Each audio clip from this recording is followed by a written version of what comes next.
So welcome you all to my channel study with AG. तो कल हम लोग बोरॉन फैमिली पढ़ लिए थे ग्रुप 13 और आज हम लोग स्टार्ट करने वाले हैं ग्रुप 14 एलिमेंट्स जिसका नाम है द कार्बन फैमिली। ठीक है, तो हम लोग इसको स्टार्ट करते हैं। So carbon, silicon, germanium, tin and lead are the members of the group 14.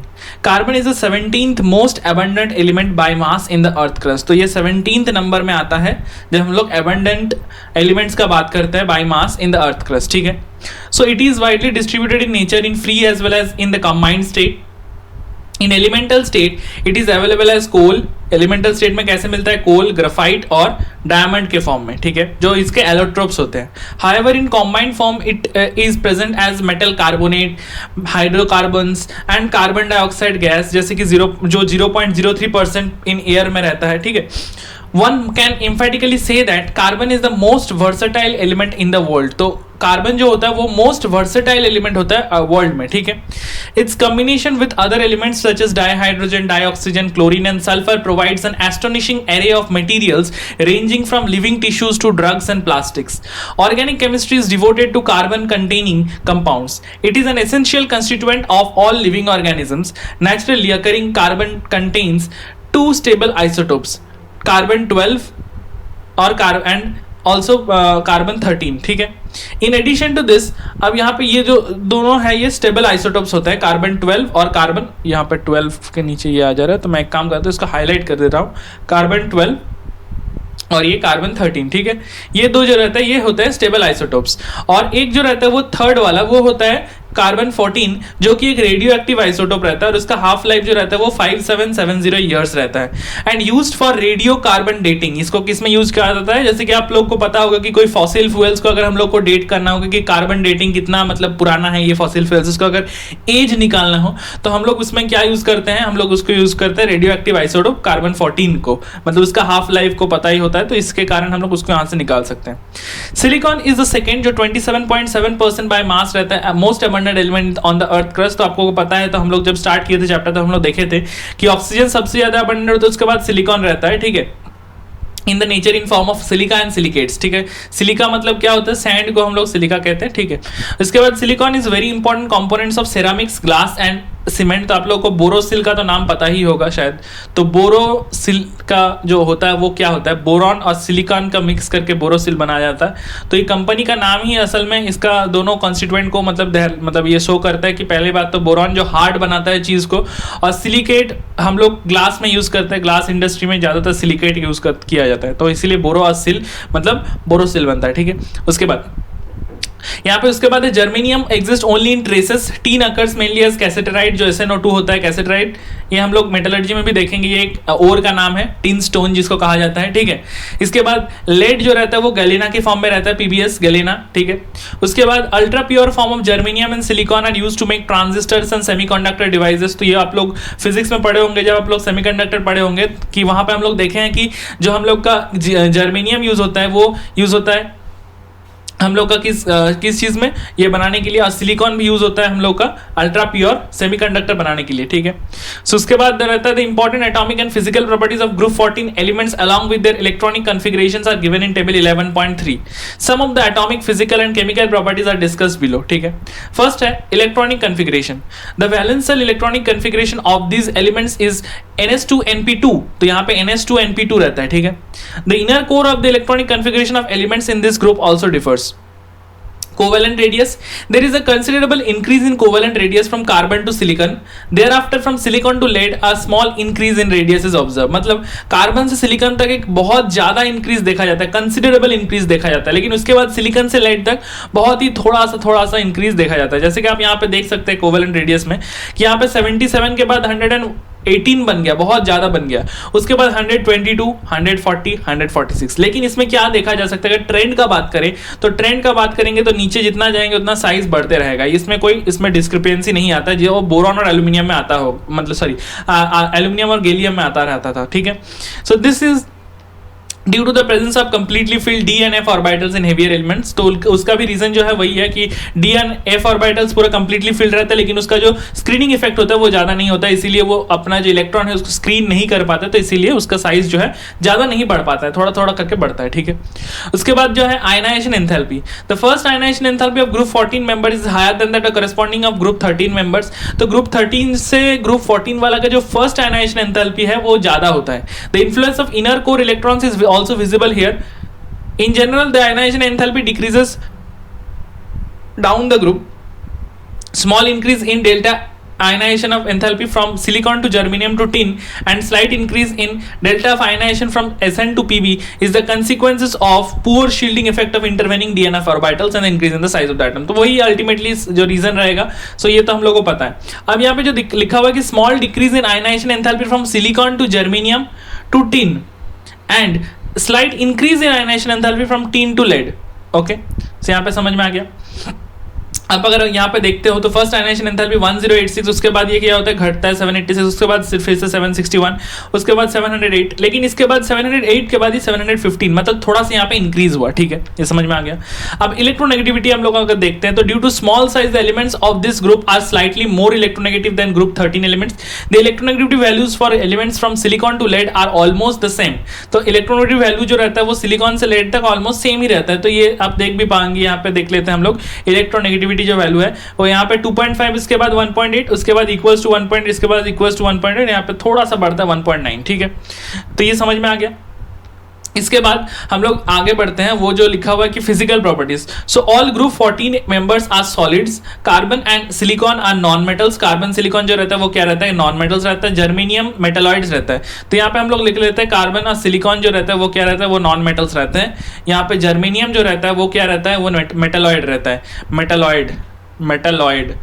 और उसके बाद जो रहता है हम लोग का टिन और लेड जो रहता है वो मेटल रहता है, ठीक है, वो मेटल रहता है। टिन और लेड जो रहता है मेटल रहता है, ठीक है, समझ में आ गया हम लोग को। तो यहाँ तक हम लोग देख लिए। Whereas tin and lead are soft metals with low melting point. तो वही बोले हम लोग कि सॉफ्ट मेटल्स रहता है वो लो मेल्टिंग पॉइंट होता है इन लोगों का, ठीक है। उसके बाद जो रहता है melting points and boiling points of group 14 elements are much higher than those of corresponding elements of group 13। तो ये भी बहुत एक इंपॉर्टेंट पॉइंट आ जाता है यहाँ पे कि मेल्टिंग एंड बॉइलिंग पॉइंट जो रहता है वो ग्रुप 14 का एलिमेंट्स का मच हायर रहता है as compare to group 13 elements, ठीक है। ओके, इसके बाद हम लोग आगे बढ़ते हैं केमिकल प्रॉपर्टीज में। सो केमिकल प्रॉपर्टीज में पहली बात तो हम लोग oxidation states and trends in chemical reactivity देखते हैं।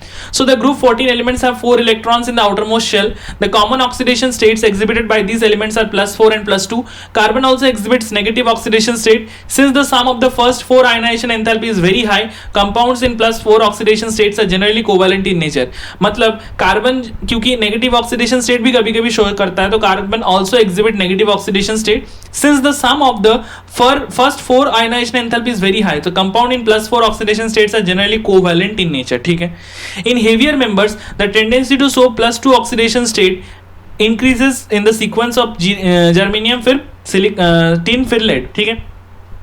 तो ये क्या हो गया, ये हम लोग का जो +2 होता है वो क्यों होता है, +2 शो करने का जो टेंडेंसी रहता है वो नीचे जितना जाते हैं उतना बढ़ते रहता है। क्यों, due to inert pair effect के कारण ये चीज होता है, ठीक है। So it is the ability to the inability of the ns2 electron of the valence shell to participate in bonding. The relative stability of this two oxidation states vary down the group. Carbon and silicon must mostly show +4 oxidation state and germanium forms stable compound in +4 state and only few compounds in +2 state, ठीक है।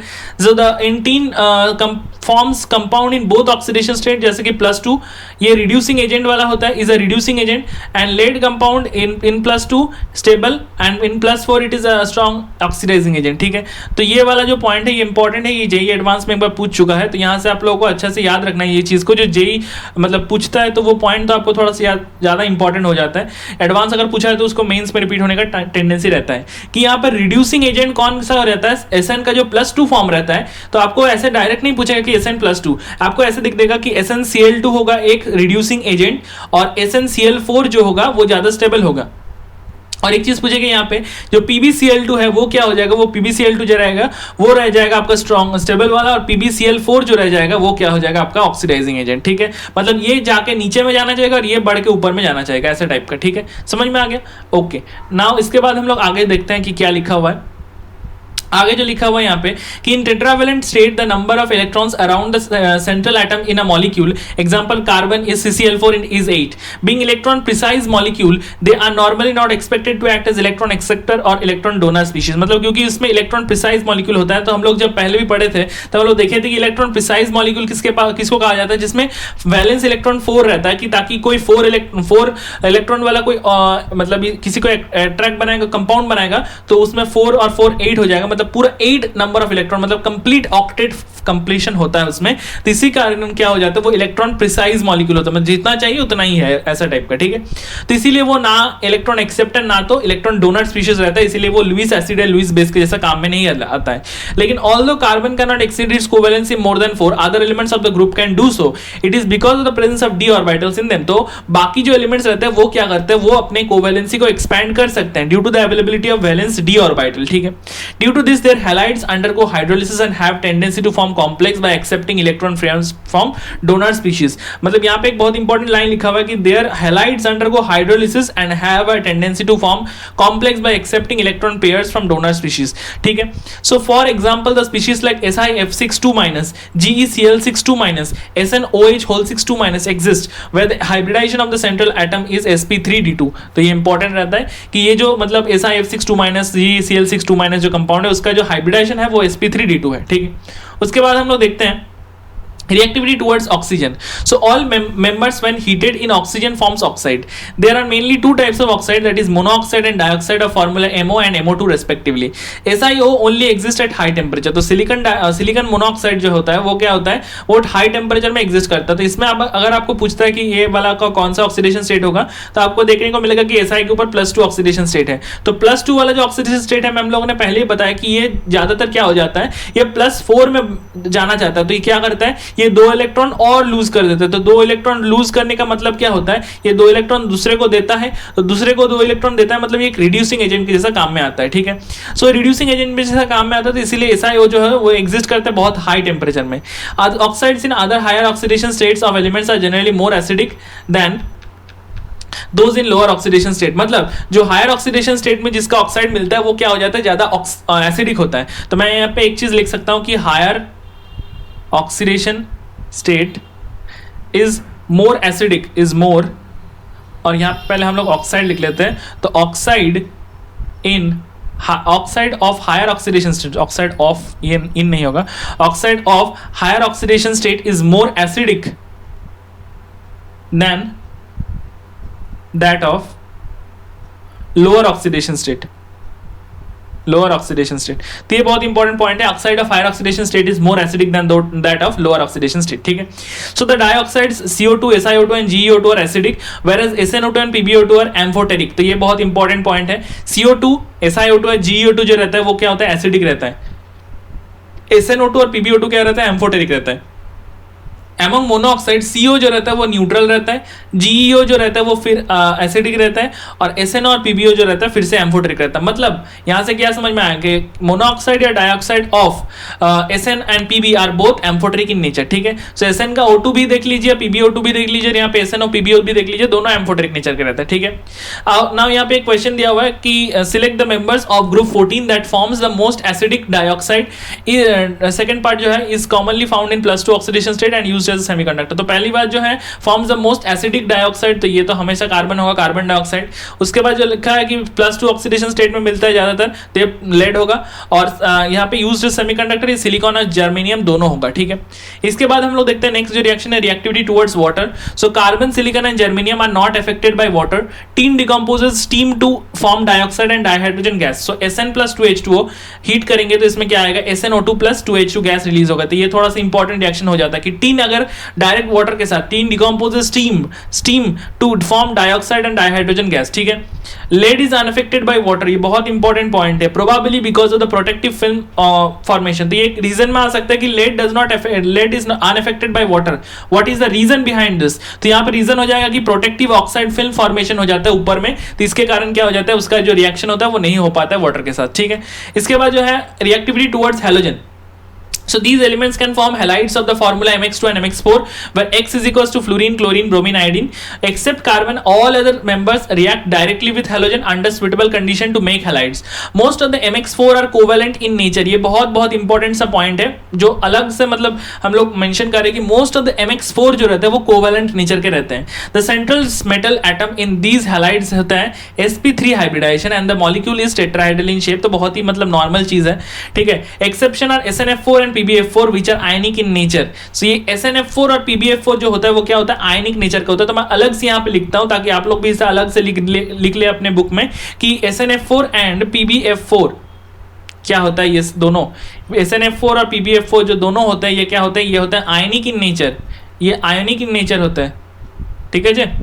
Okay, next let us move on. PbI4 does not exist because PbI bond initially formed during the reaction does not release enough energy to unpair 6s2 electrons. मतलब यहाँ पे क्या देखने को मिल रहा है हम लोग को कि PbI बॉन्ड जो होता है वो initially formed during the reaction does not release enough energy to unpair 6s2 electron. तो 6s2 इलेक्ट्रॉन को अनपेयर करने के लिए जितना एनर्जी चाहिए उतना एनर्जी ये नहीं रिलीज कर पाता है. तो इसके कारण क्या हो जाता है, तो इसके कारण ये बॉन्ड फॉर्मेशन नहीं होता है. Then excite one another to higher orbital to have unpaired electron and around lead atom. So heavier members Ge to Pb are able to make halides of the formula MX2. so ये Ge से Pb जो elements है वो क्या करते हैं, वो higher heavier members जो होते हैं वो क्या बनाते हैं, make halides of the formula MX2. so stability of dihalide increases down the group. तो ये तो बहुत ही ऑब्वियस हो गया कि नीचे जाएंगे तो +2 ज्यादा स्टेबल होने रहेगा. तो इसीलिए क्या हो जाएगा, MX2 वाला जो कंपाउंड है वो ज्यादा स्टेबल होने रहेगा, ठीक है. उसके बाद considering the thermal and chemical stability GeX4 is more stable then GeX2. ये सारे जो पॉइंट्स यहाँ से क्वेश्चन आते हैं. तो GeX4 जो रहता है वो ज्यादा स्टेबल रहता है GeX2 से, लेकिन PbX2 ज्यादा ये रहता है, स्टेबल रहता है PbX4 से, ठीक है. And except CCl4 other tetrachlorides are easily hydrolysed by water because the central atom can accommodate the lone pair of electron from the oxygen atom of the water molecule in the d orbital. Vacant d रहता है, इसलिए CCl4 जो रहता है वो क्या रहता है, वो हाइड्रोलाइज नहीं होता है. So hydrolysis can be understood by taking the example of SiCl4 silicon tetrachloride. So यहाँ पे क्या देखने को मिलेगा हम लोग को, it undergoes hydrolysis by initial accepting lone pair of electrons from water molecule in d orbitals of silicon, finally leading to the formation of SiOH whole 4 as shown below. तो इसको हम लोग क्या कहते हैं, सिलिसिक एसिड कहते हैं. तो हम लोग देख लेते हैं, एक बार सिलिकॉन को पहले वाटर दिए तो यहाँ पे OH हो गया और एक Cl जो है वो HCl के फॉर्म में निकल गया. फिर से अगर हम लोग फिर से 3 बार वाटर दे दिए तो 3 बार HCl भी निकल जाएगा, तो SiOH OH OH हो जाएगा. तो मतलब ये हो जाएगा SiOH whole 4. तो इसका जो नाम है, इसका नाम क्या है, सिलिसिक एसिड है इसका नाम. इसके बाद हम लोग देखते हैं SiF6 is known whereas SiCl6 is not. Give reason, because क्या क्या रीजन हो सकता है. पहली बात तो the 6 large chloride ions can not be accommodated around silicon +4 due to the limitation as it size of it size. तो silicon +4 का जो साइज है तो उतना भी ज्यादा बड़ा नहीं होता है. और क्या हो जाता है, 6 जो क्लोराइड है ना बहुत बहुत बड़ा बड़ा, 6 को क्लोरीन अगर उसके बगल में खड़ा कर दिए तो मतलब थोड़ा सा इंफीरियरिटी कॉम्प्लेक्स में ये थोड़ा सा चला जाएगा. तो इसमें क्या हो जाएगा, इसमें फॉर्मेशन नहीं होगा, ठीक है. सो इसीलिए ये फॉर्मेशन नहीं होता है. दूसरा क्या रीजन हो सकता है कि interaction between the lone pair of fluoride and Si4+ is not very strong. तो क्योंकि उसका वही अल्टीमेटली इसका जो रीजन रहेगा वो साइज का ही रहेगा कि साइज बहुत बड़ा होने के कारण उसका जो ओवरलैपिंग रहेगा उतना ज्यादा खास नहीं होगा. तो इसलिए उसका बॉन्ड जो रहेगा वो बहुत ही वीक होगा या बहुत ज्यादा स्ट्रॉन्ग नहीं होगा, एक ही बात है, ठीक है. इसके बाद जो लिखा हुआ important trends and anomalous behaviours of carbon. So like first member of the other groups, carbon also differs from rest of the members of its group. It is due to its smaller size, higher electronegativity, higher ionization enthalpy and unavailability of d orbitals. तो ये हम लोग बहुत पहले से पढ़ रहे हैं. जब हम लोग फर्स्ट चैप्टर स्टार्ट किए थे पीरियोडिक प्रॉपर्टीज, तब से हम लोग अभी तक देखे जा रहे हैं कि क्यों जो फर्स्ट मेंबर है उसका प्रॉपर्टीज जो रहता है वो बाकी से अलग रहता है. इसका रीजन क्या क्या होता है, smaller size of the first atom, higher ionization enthalpy, higher electronegativity, higher electron gain उसके बाद चार्ज बाय रेडियस रेशियो, उसके बाद अनअवेलेबिलिटी ऑफ d ऑर्बिटल. ये सारा कुछ रीजन है, इसी का चीज होता है, ठीक है. In carbon only s and p orbitals are available for bonding and therefore it can accommodate only 4 pairs of electrons around it. This would limit the maximum covalency to 4 whereas other members can expand their covalency due to the presence of d orbitals, ठीक है. यहाँ पे हम लोग एक चीज देख पा रहे हैं, carbon also has an unique ability to form pi multiple bonds with itself and with other atoms of the small size and high electronegativity. Few examples of multiple bondings are carbon double bonded carbon, carbon triple bonded carbon, carbon double bonded oxygen, carbon double bonded sulphur, carbon triple bonded nitrogen, ये सारे. So heavier elements do not form pi bonds because their atomic orbitals are to large and diffuse to have effective overlapping. तो ये लोग हम लोग पहले भी पढ़ चुके हैं, इस चैप्टर का जो पहला पार्ट था वहां पे हम लोग देखे थे जो हेवियर मेंबर्स होते हैं वो पी बॉन्डिंग नहीं बना पाते हैं, क्योंकि उनका जो ऑर्बिटल्स होता है, एटॉमिक ऑर्बिटल्स होते हैं, बहुत ज्यादा लार्ज साइज के होते हैं और उस बहुत ज्यादा डिफ्यूज्ड होते हैं. जिसके कारण क्या हो जाता है, उसका इफेक्टिव ओवरलैपिंग पॉसिबल नहीं हो पाता, इसीलिए वो लोग पीपाई या डिपाई बॉन्डिंग बनाते हैं. लेकिन पीपाई जो होता है वो ज्यादा स्टेबल होता है. ठीक है, सो अब यहाँ पे देख रहे हैं carbon atoms have the tendency to link with one another through covalent bonds to form chains and ring. This property is called as catenation property. So this is because the CC bonds are very strong, down the group the size increases and electronegativity decreases and thereby tendency to show catenation decreases. This can be clearly seen from bond enthalpies values. The order of catenation is carbon very greater than silicon, greater than germanium is approximately similar to silicon, tin, my mistake, tin. Lead does not show catenation. तो ये भी एक important point है, lead जो होता है वो catenation नहीं show कर पाता. ठीक है, so bond कार्बन का 348 किलोजूल पर मोल होता है bond enthalpy. फिर उसके बाद सिलिकॉन का 297 होता है और जर्मेनियम का 260 होता है और टीन का होता है 240. So due to the property of catenation and p pi bonding formation, carbon is able to show allotropic form. तो इसीलिए कार्बन का क्या होता है, एलोट्रोप शो होता है. ठीक है, so allotropes of carbon, so carbon exhibit many allotropic forms both crystalline as well as amorphous. तो क्रिस्टलाइन भी बनाता है, एमोर्फस भी बनाता है. Diamond and graphite are two well known crystalline forms of carbon. तो ये बहुत इंपॉर्टेंट है, जो डायमंड और ग्रेफाइट रहता है वो क्या होता है, बहुत ज्यादा well known crystalline form of carbon रहता है. In 1985 third form of carbon known as fullerene was discovered by H.W. Kroto, E. Smalley and R.F. Curl. तो ये नाम्स तो ठीक है, मतलब उतना याद रखने का जरूरत नहीं है. For this discovery they were awarded the Nobel Prize 1996. Okay. उसके बाद diamond, so it has a crystalline lattice. In diamond, each carbon atom undergoes sp3 hybridization and linked to 4 other carbon atoms by using the hybridized orbitals in tetrahedral fashion. The carbon-carbon bond length in diamond is 154 picometer. The structure extends in space and produce a rigid 3-dimensional network structure of carbon atoms.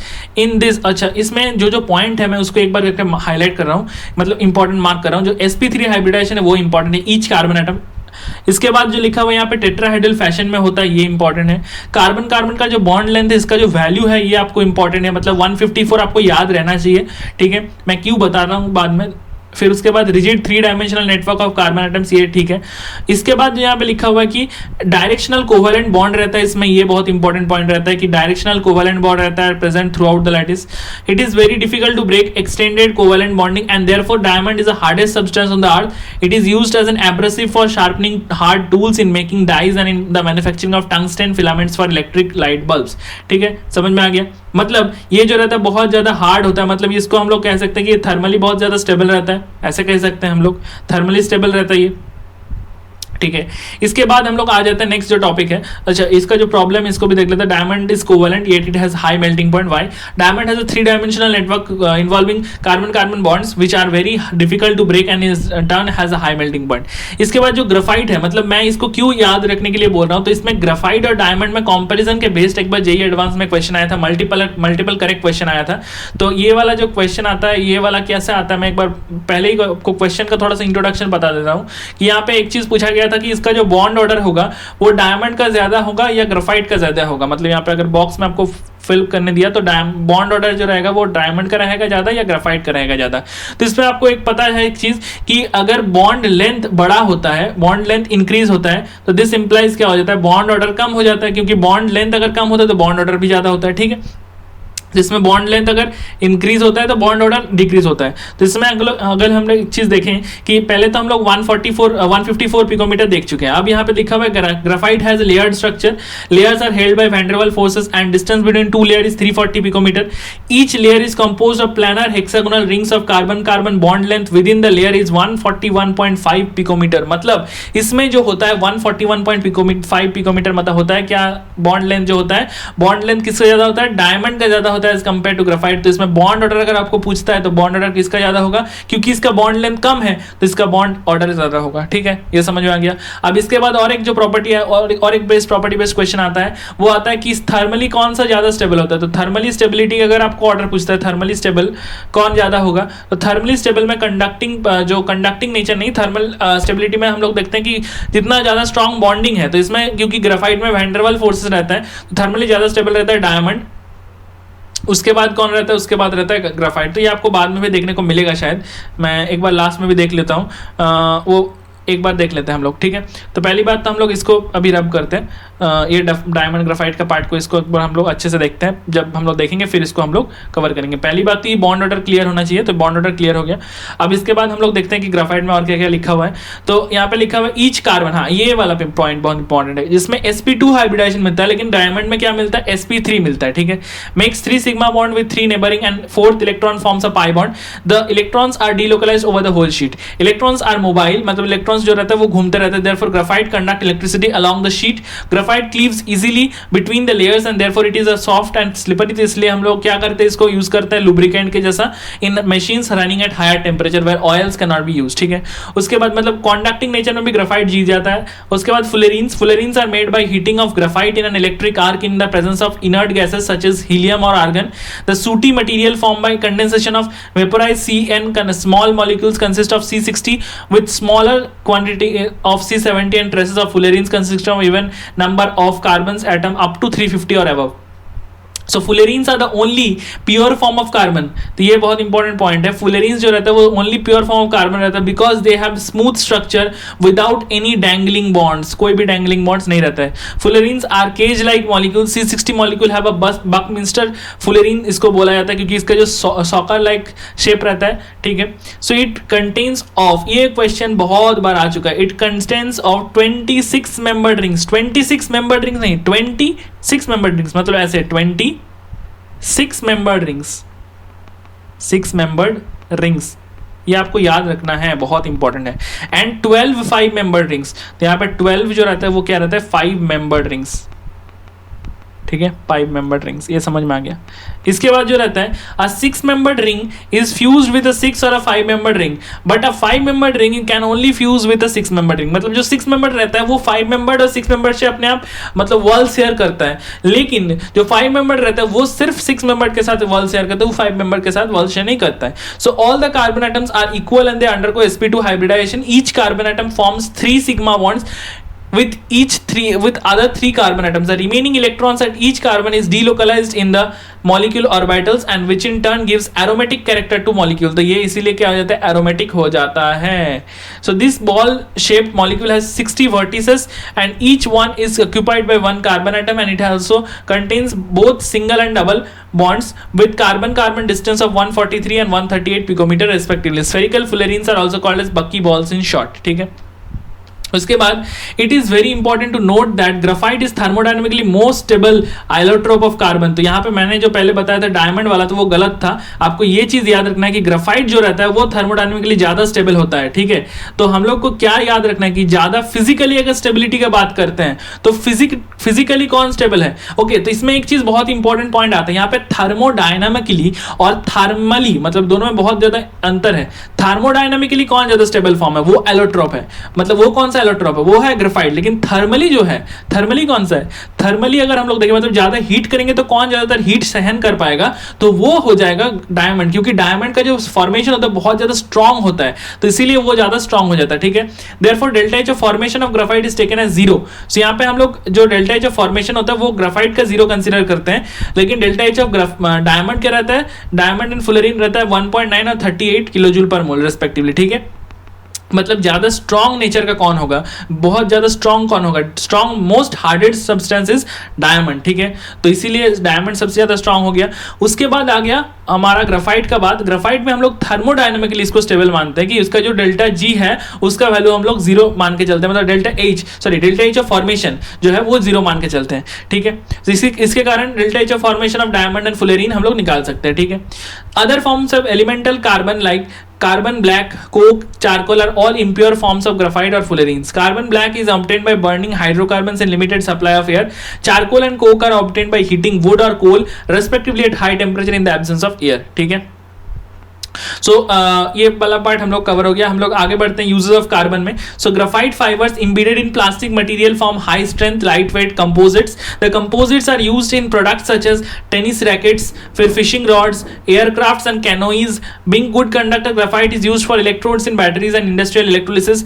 Crucibles made from graphites are inert to dilute acids and alkalis. Being highly porous, activated charcoal is used in absorbing the poisonous gases, ठीक है, and also used in water filtration to remove organic contaminators and in air conditioning system to control the odor. Carbon black is used as a black pigment in black ink and as a filler in automobile tires. Coke is used as a fuel and largely as a reducing agent in metallurgy. Diamond is a precious stone and is used in jewelry. It is measured in carats, that is 1 carat is equals to 200 milligram. तो ये समझ में आ गया. इसके बाद हम लोग आगे देखते हैं some important compounds of carbon and silicon. So oxides of carbon, two important oxides of carbon are carbon monoxide CO and carbon dioxide CO2. तो ये बहुत इंपॉर्टेंट पॉइंट है, तो ये तो हम लोग को पता भी है, ये तो हम लोग छोटे से देखते आ रहे हैं कि कार्बन मोनोऑक्साइड और कार्बन डाइऑक्साइड. तो कार्बन मोनोऑक्साइड जो है वो न्यूट्रल होता है और कार्बन डाइऑक्साइड जो है वो एसिडिक होता है. यहाँ पे कार्बन मोनोऑक्साइड के बारे में हम लोग देखते हैं. So direct oxidation of carbon in limited supply of oxygen और एयर यील्ड्स कार्बन मोनोऑक्साइड. सो 2 कार्बन प्लस O2 अगर हीट करते हैं तो यहाँ पे 2 CO बनता है. On small scale pure CO is prepared by dehydration of formic acid with concentrated H2SO4. So dehydration of formic acid कैसे बनता है, तो HCOOH, इसको अगर हम 373 केल्विन में कॉन्संट्रेटेड H2SO4 में देखेंगे तो यहाँ पे क्या हो जाएगा, H2 निकलेगा और CO निकलेगा. ठीक है, on commercial scale it is prepared by the passage of steam over hot coke. तो ये बहुत इंपॉर्टेंट पॉइंट है. जिस the mixture of CO and H2 thus formed is known as water gas और सिंथेसिस गैस. ये हम लोग पहले भी पढ़ चुके हैं जब हाइड्रोजन चैप्टर पढ़ रहे थे. कार्बन और उसके साथ अगर स्टीम को पास करते हैं, कोक का अगर स्टीम में पास करते हैं 473 से 1273 मतलब 1273 केल्विन तक अगर हम लोग यूज करते हैं तो CO कार्बन मोनोऑक्साइड और वाटर H2 गैस बनता है, नॉट वाटर. इसको कहा जाता है वाटर गैस. ठीक है, वाटर गैस. और अगर हम लोग when air is used instead of steam तो यहाँ पे क्या हो जाता है, वहां पे CO बनता है और उसके साथ N2 बनता है जिसको हम लोग प्रोड्यूसर गैस कहा जाता है. ठीक है, so water gas and producer gas are very important industrial fuels. Carbon monoxide in water gas or producer gas can undergo further combustion forming carbon dioxide with the liberation of heat. उसके बाद जो लिखा हुआ है, carbon monoxide is a colourless, odourless and almost water insoluble gas. It is a powerful reducing agent and reduces almost all metal oxides other than those of alkali and alkaline earth metals. तो carbon monoxide जो रहता है वो तो colourless रहता है, insoluble रहता है, ऑर्डरलेस रहता है. ये तो समझ में आ गया. It is a powerful reducing agent, बहुत ज्यादा पावरफुल रिड्यूसिंग एजेंट रहता है और reduces almost all metal oxide other than those of alkali and alkaline earth metals. Aluminium and a few transition metals. This property of CO is used in the extraction of many metals from their oxides ore.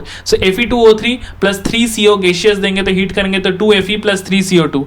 फिर ZNO plus CO करेंगे तो heat करेंगे तो Zn plus CO2 कर देंगे. ठीक है, so in CO molecule there are 1 sigma and 2 pi bonds between carbon and oxygen, that is C triple bonded O. Because of the presence of a lone pair on carbon, CO molecule act as a donor and reacts with certain metals with when heated to form metal carbonyls. The highly poisonous nature of CO arises because of its ability to form a complex with haemoglobin. तो ये हम लोग पहले भी पढ़ चुके हैं. जो हम लोग का कॉम्प्लेक्स होता है वो हीमोग्लोबिन के साथ बना के क्या बना देता है, यहाँ पे कार्बोक्सी हीमोग्लोबिन बनाता है. जो कार्बोक्सी हीमोग्लोबिन रहता है वो क्या होता है, वो बहुत ज्यादा रिएक्टिव रहता है, मतलब वो बहुत ज्यादा स्टेबल फॉर्म रहता है as compare to oxygen haemoglobin complex. और क्या हो जाता है ब्लड में, इसीलिए वो उसको मतलब फॉर्मेशन ज्यादा होता है. तो इसीलिए बॉडी में अगर ऑक्सीजन का मात्रा कम जाएगा तो क्या हो जाएगा, डेथ हो जाएगा, रिजल्टिंग इन डेथ. इसके बाद कार्बन डाइऑक्साइड देखते थे. It is prepared bye complete combustion of carbon and carbon containing fuels in excess of air. So carbon plus O2 heat करेंगे तो CO2 बनेगा. फिर उसके बाद CH4 प्लस 2O2 हीट करेंगे तो CO2 बनेगा और A2H2 बनेगा. ठीक है, उसके बाद in the laboratory it is conveniently prepared by the. Laboratory में कैसे बनाया जाता है, लैब मेथड. तो लैब मेथड है CaCO3 कैल्शियम कार्बोनेट को 2HCl के साथ रिएक्ट करेंगे तो CaCl2 बनेगा, कार्बन डाइऑक्साइड बनेगा और वाटर रिलीज होगा, water in the liquid form. ठीक है, so on commercial scale it is obtained by heating limestone. तो commercial scale में कैसे बनाया जाता है, heating of limestone. So it is a colorless and odorless gas. Its low solubility in water makes it of immense use, biochemical and geochemical importance. With water it forms carbonic acid H2CO3 which is a weak dibasic acid रहता है and dissociate in 2 steps. तो H2CO3 plus H2O यहाँ पे equilibrium का sign आएगा, HCO3 minus plus H3O plus, और यहाँ पे भी क्या आएगा, यहाँ पे भी equilibrium का साइन आएगा. So HCO3 minus plus H2O gives CO3 2 minus plus H3O plus. So H2CO3 और HCO3 minus जो बफर रहता है वो हम लोग का pH मेंटेन करता है किसका, ब्लड का. ठीक है, 7.26 से 7.42 के बीच में. Being acidic in nature, it combines with alkalis to form metal carbonates. So carbon dioxide, which is normally present to the extent of 0.03% by volume in the atmosphere, is removed from it by the process known as photosynthesis. It is a process by which green plants convert atmospheric CO2 into carbohydrates such as glucose. The overall chemical changes can be expressed as 6 CO2 plus 12 H2O. इसको अगर HNO और chlorophyll के presence में दिए तो C6H12O6 plus 6 O2 plus 6 H2O. ठीक है, ये बहुत इंपॉर्टेंट रिएक्शन है, तो हम लोग हाइड्रोजन चैप्टर में भी एक बार देख चुके हैं. इसके बाद जो लिखा हुआ है, by this process plants make food for themselves as well as for animals and human beings. Unlike CO, ये पॉइजनस नहीं होता है, इट इज नॉट पॉइजन. मतलब CO जो रहता है वो पॉइजनस रहता है, लेकिन CO2 जो रहता है वो पॉइजनस नहीं रहता है, वो नॉन पॉइजनस रहता है. ठीक है, so but the increase in combustion of fossil fuels and decomposition of limestone for cement manufacturing in recent year seem to increase CO2. और CO2 जो रहता है वो है ग्रीन हाउस गैस है, तो इसीलिए क्या करता है वो ग्रीन हाउस इफेक्ट बढ़ाता है. तो this rise in the temperature of atmosphere might have serious consequence. ठीक है, उसके बाद कार्बन डाइऑक्साइड अगर सॉलिड फॉर्म में हम लोग मिले तो उसको ड्राई आइस कहा जाता है. By allowing the liquefied CO2 to expand rapidly. Dry ice is used as, कहां पे यूज किया जाता है, यूज एज रेफ्रिजरेंट यूज किया जाता है फॉर आइसक्रीम और फ्रोजन फूड के कारण ये. और gaseous CO2 is extensively used to carbonate soft drinks. Being heavy and non-supporter of combustion, it is used as a fire extinguisher. A substantial amount of CO2 is used to manufacture urea. In CO2 molecule, carbon atoms undergoes sp hybridization. Two sp hybridized orbital of carbon atom overlap with two p orbitals of oxygen atoms to make two sigma bonds, while other two electrons of carbon atoms are involved in p-pi bonding with oxygen atoms. ठीक है, so p-pi bonding बनाता है with oxygen atoms. This results in its linear shape. तो ये क्या करता है, उसका linear shape बनाता है, तो with both CO bonds of equal length 115 picometre with no dipole moment. तो ये वाला बहुत ही इंपॉर्टेंट है, डाइपोल मोमेंट उसका नहीं रहता है. ठीक है, पी बॉन्डिंग रहता है, नो डाइपोल मोमेंट. तो ये रेजोनेंस स्ट्रक्चर आपको एक बार देख लीजिए, इसको तो सबको पता होता है कि एक बार प्लस और एक बार माइनस. तो एक बार फॉर्मल चार्ज जो आएगा, एक बार ऑक्सीजन में माइनस और एक बार प्लस आएगा, तो यहाँ से आप लोगों को पता हो जाएगा. So resonance structures are shown below. ठीक है, इसके बाद जो है silicon dioxide SiO2. So 95% of earth crust is made up of silicon and silicates. Silicon dioxide commonly known as silica occurs in several crystallographic forms. ठीक है, quartz, क्रिस्टलोबैलाइट और tridymite are some of the crystalline forms of silica and they are interconvertible at suitable temperature. मतलब इसको हम लोग interconvert भी कर सकते हैं, एक से दूसरा, दूसरे से तीसरा, ऐसा टाइप का इंटरकन्वर्ट किया जा सकता है.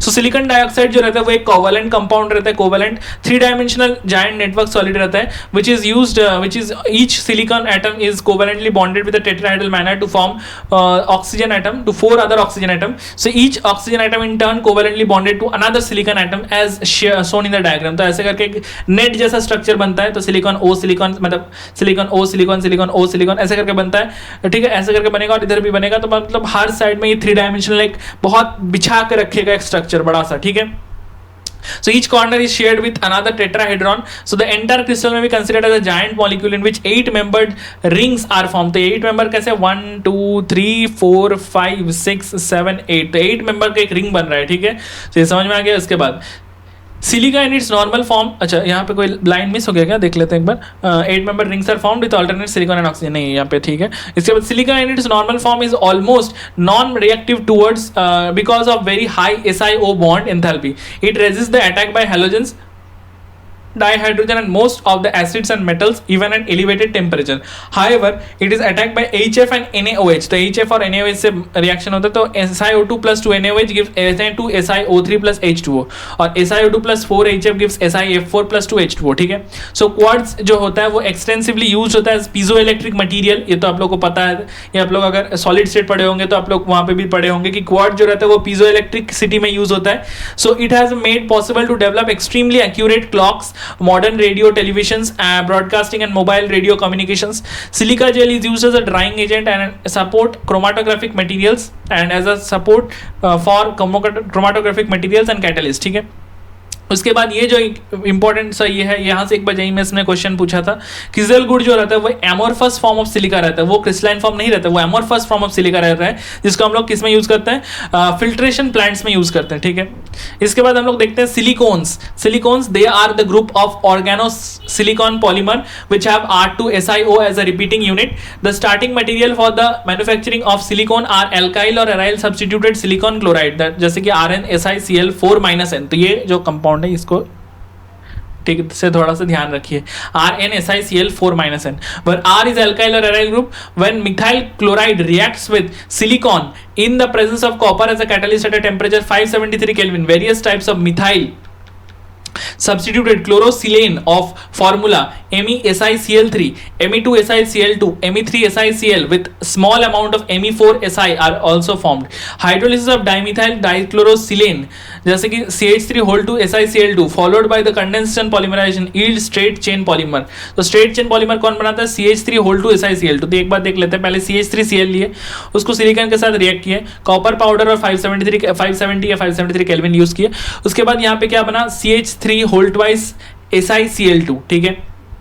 उसके बाद क्या हुआ, यहाँ पे जो H2 और -2HCl, फिर से अगर दो बार वाटर और -2 किए तो यहाँ पे क्या आ गया, SiCH3(OH), ठीक है। सो ये बन गया। उसके बाद यहाँ पे जो बना उसको हम लोग पॉलीमराइज कराएंगे तो वाटर निकाल देंगे, माइनस वाटर करेंगे तो ऐसे स्ट्रेट चेन बनेगा, SiCH3CH3O, यहाँ पे फिर से SiCH3CH3, फिर से O, ऐसे कंटिन्यू रहेगा। तो इसको हम लोग क्या कहते हैं, सिलिकॉन कहते हैं।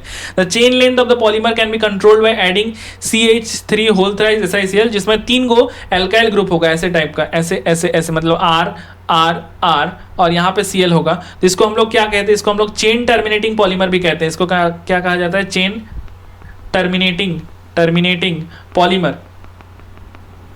तो ये चेन टर्मिनेटिंग पॉलीमर क्यों कहा जाता है, क्योंकि ये एक साइड को संभाल लेता है, मतलब कोई भी एक साइड में एंड ला देता है, जैसे कि ये साइड ये एंड हो गया, ठीक है। आप तो देखने को मिलेगा कि हाँ इस साइड ये बढ़ेगा लेकिन इस साइड में ये एंड हो गया, ठीक है, ऐसा हो गया। उसके बाद जो लिखा हुआ है, silicones being surrounded by non polar alkyl groups are water repelling in nature. तो ये वाटर रिपेलिंग होता है नेचर में। They have general high thermal stability, high dielectric strength. So dielectric strength भी ज्यादा होता है, थर्मल स्टेबिलिटी भी ज्यादा होता है, resistance to oxidation and chemicals. They have wide application, they are used as sealant, greases, electrical insulators and are for water proofing of fabrics. Being biocompatible, they are also used in surgical and cosmetic plants, ठीक है। So what are silicones? Simple silicon consists of SiO और इधर whole N, contains in chains in which alkyl or phenyl groups occupy the remaining bonding positions on each silicon. They are hydrophobic in nature, जिसको हम लोग water repellent कहा जाता है, ठीक है।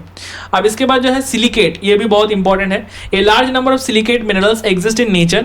Some of the examples are feldspar, zeolites, mica and asbestos, ठीक है। So the basic structural unit of silicate is SiO4 ठीक है। कैसा होता है स्ट्रक्चर SiO4, हम ऐसे ड्रॉ कर रहे हैं, मतलब सिंपल जो स्ट्रक्चर होता है वैसे ड्रॉ कर रहे हैं, SiO4 असल में ये टेट्राहेड्रली बॉन्डेड होता है, ठीक है। In which silicon atom is bonded to 4 oxygen atom in tetrahedron fashion. In silicate either the discrete unit is present or a number of such units are joined together via corner by sharing 1 2 3 or 4 oxygen atoms per silicate units. When silicate units are linked together they form chain, ring, sheet or 3-dimensional structure. Negative charge on silicate structure is neutralized by positively charged metal ions. If all the 4 corners are shared with other tetrahedral units, 3-dimensional network is formed. 2 important man-made silicates are glass and cement. ये आ सकता है question में, 2 important man-made silicate या कोई भी एक man-made silicate अगर पूछता है तो क्या होगा, ग्लास या सीमेंट में से कोई आंसर कर सकते हैं। तो यहाँ पे SI है, ये टेट्राहेड्रली फैशन में SiO-O-O- यहाँ से बॉन्ड बना है। इसको हम लोग ऐसे भी पेन पेपर ड्रॉ करते हैं कि अगर यहाँ पे O को हम लोग एक डॉट से शो करते हैं, ये जो सिलिकॉन एटम है इसको हम लोग ये करते हैं, सिलिकॉन एटम को हम लोग एक डॉट से शो करते हैं, यहाँ पे O-O- ये आ गया, ठीक है। इसके बाद जियोलाइट जो है, ये भी हम लोग पढ़े हैं पहले भी कि जियोलाइट जो हम लोग यूज़ करते हैं किसमें, जब हम लोग DUNM ब्लॉक पढ़ रहे थे कि जियोलाइट क्या यूज़ करते हैं हम लोग, उसको हम लोग ZSM5 जो यूज़ करते हैं वो अल्कोहल को कन्वर्ट करने गैसोलीन में यूज़ होता है, ठीक है। So if aluminium atoms replace few silicon atoms in 3-dimensional networks of silicon dioxide, overall structure known as aluminosilicate acquires a negative charge. So cation such as Na+, K+, calcium 2+ balances the negative charge. Example क्या क्या होता है, एक feldspar हो सकता है, zeolite हो सकता है। Zeolites are widely used as a catalyst in petrochemical industry for cracking of hydrocarbons and isomerization. Example, ZSM-5 are zeolite used to convert alcohols directly into gasoline. Hydrated zeolites are used as ion exchangers in softening of hard water. तो ये बहुत important है, जो hydrated zeolite रहता है वो क्यों use किया जाता है हम लोग, used as an ion exchanger, तो आयन एक्सचेंजर के जैसे काम में आता है in softening of hard water को सॉफ्ट बनाने के लिए काम में आता है, ठीक है। सो ये जो पार्ट था ये हम लोग का पूरा कार्बन फैमिली भी खत्म होता है यहाँ पे। तो इसके बाद हम लोग स्टार्ट करेंगे जो ग्रुप क्लास 12 में जो लिखा हुआ है, जो हम लोग का ग्रुप 15 है, जो नाइट्रोजन फैमिली, वहाँ से हम लोग स्टार्ट करेंगे। तो आई होप दैट आप लोग ये वीडियोस को फॉलो कर रहे हो अच्छे से और इसको आप मतलब आपको यूज़ भी हो रहा है इससे। तो मैं एक चीज़ बोलना चाहूँगा लास्ट में कि अगर आपको मेरा मतलब ये सारे वीडियोस अच्छे लग रहे हो तो प्लीज़ इसको ज़रूर से लाइक कीजिए और इसको अपने दोस्तों के साथ शेयर कीजिए। और अगर मतलब आपको अच्छा लगता है इसको और कंटेंट को, और अगर आप चाहते हैं कि इस चैनल के साथ जुड़ा रहना चाहते हैं तो आप इसको प्लीज़ चैनल को सब्सक्राइब कीजिए, क्योंकि इसके कारण मेरे को मतलब मोटिव भी मिलता है कि हाँ मतलब ये वीडियोस जो है ये बहुत जनों को हेल्प कर रहा है, तो इसीलिए मैं भी ऐसा वीडियोस रोज ला सकता हूँ। तो thank you, have a nice day और कीप स्टडिंग। Thank you.